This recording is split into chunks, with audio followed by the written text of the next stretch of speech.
I'm going to show you how to replace the front CV axles on a 2008 Toyota 4Runner.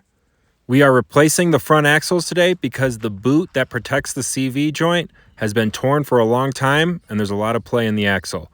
The front axles on both sides have torn boots. All the grease has fallen out of the axles, as well as dirt and debris have gotten inside of there because the boot's so torn, and we just need to disconnect it from the front differential and put the new one in. With the vehicle on the ground, I loosen the lug nuts about one turn so that we can remove the wheel.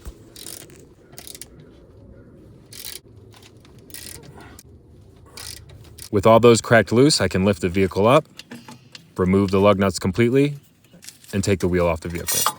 I first put the jack stand underneath and leave my jack in place for now. So with the front wheel off, I can jiggle the axle and kind of see all the play that's happening in it. And in order to remove the axle, we need to remove this dust cover on the outside. And I just use my flathead screwdriver and a hammer to kind of pry it open along the edges around all corners, and it slowly pops off. With that popped off, I'm actually putting the wheel back on with a handful of the lug nuts. I'm actually putting 4 out of the 6 on. And then I'm going to lower the vehicle again with just enough weight on the vehicle so that it won't rotate. I'm going to remove the hubcap cover and remove this cotter pin that helps to secure the axle nut. So with the cotter pin out, I can now use my 36 or 35. In this case, it's a 36 millimeter axle nut. And with the vehicle completely on the ground, I'm just loosening that axle nut a few times. Now I can lift the vehicle back up. With that axle nut broken free, I can remove the wheel.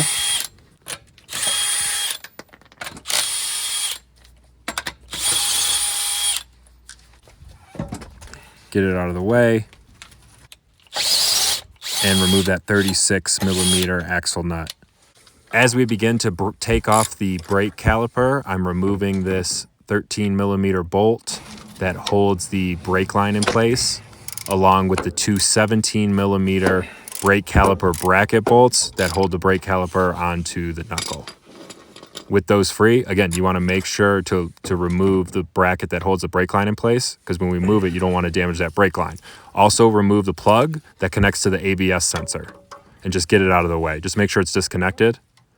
And I'm using my flathead screwdriver to just pry the brake caliper a little bit so that I have a little bit of room to wiggle it free. You can see I already had a bungee cord ready to go. We're just going to attach that to the brake caliper that is now free. And just make sure you don't damage those brake lines. With the brake rotor carefully removed with a mallet if you need it, you can get to these two 19 millimeter bolts that hold the control arm to the knuckle. We need to remove those, so I'm breaking them free. And I'm going to pull them out. Again, those are 19 millimeters. Here's what they look like. Keep those in a safe spot. You can see once I removed it, the control arm broke free from the knuckle. And you want to be careful of this end link when we're about to move it, that you don't push that too far. But you can see how I'm moving this now. And with the axle nut off, you can now remove the CV joint out of the hub assembly.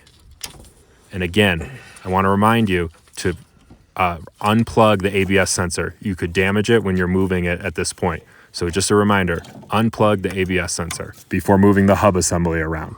Now this little opening underneath, you can kind of see how it can go and lead to the CV axle. Now I whacked this, my pry bar a couple times.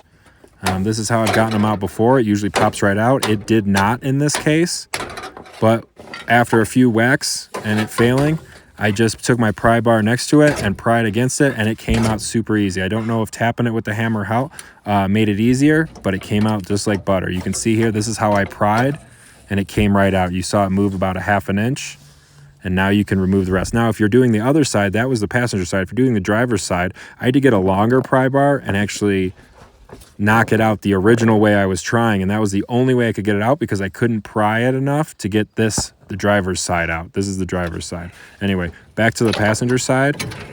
With it pried out, it simply slid right out. There's the old CV axle fully removed from the vehicle. I got the new CV axle with the new cotter pin, the new axle nut. And the axle nut is now 35 millimeters instead of 36 millimeters. So I'm just taking some white automotive grease, some lithium grease, and putting it on the end so that this kind of locking pin is held in place with the opening facing downward. And I'm just lining up the splines, sticking the axle in as far as it can go, making sure that the splines are lined up. Once I push it as far as I can all the way, I then used a ratchet strap attached to the tire to kind of hold the knuckle out of the way. Sometimes these axles can be hard to get in, so just make sure it's lined up, pushed all the way in. And this one popped right in. You can see me kind of bashing on it a little bit, but it popped right in and we're good. Sometimes you got to hit the end with a dead blow hammer. Verify the axle is fully seated by pulling on the nub that's actually attached to the differential and not the differential. But we're in. It was nice and easy. I can remove that axle nut, kind of manipulate the knuckle, and slip the kind of bearing side of the CV axle in place. Put that new axle nut back on, which is a 35 millimeter, different than the 36 millimeter that came with it. And I just made sure that was nice and snug. Now I can put the rotor back on, along with the brake caliper, removing it from the bungee cord, making sure the brake pads are still in place, and slipping it right over the rotor. Now I can put in the brake caliper bracket bolts, two 17 millimeter bolts. I'm just gonna snug those up, and then I'm gonna torque them down. And it calls for 91 foot-pounds of torque. Once those are torqued down, you can attach that 12 millimeter or 13 millimeter bracket bolt that held the brake line in place. You can also reattach the ABS sensor and the little plastic clips that kind of hold the wire in place. There are a few of them that run along the front hub. That's what I'm pushing down with my flathead screwdriver, the little clips that hold the wire in place. Just verify that it is plugged in. You can grab the jack and lift up the lower control arm to fit these two 19 millimeter bolts back into place and attach the control arm to the knuckle assembly. These two 19 millimeter bolts that go to the ball joint to the knuckle assembly are torqued down to 103 foot-pounds, but just like the brake caliper bracket bolts, I don't mind torquing them down a little extra. Once everything's all torqued up, we can use the brake clean to clean off the rotor.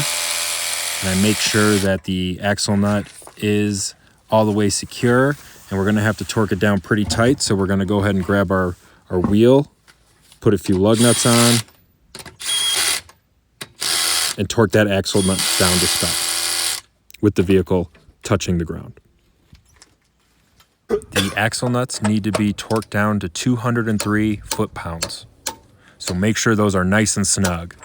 With the axle nut fully torqued down, I'm gonna lift the vehicle back up off the ground, and I'm gonna put the cotter pin in.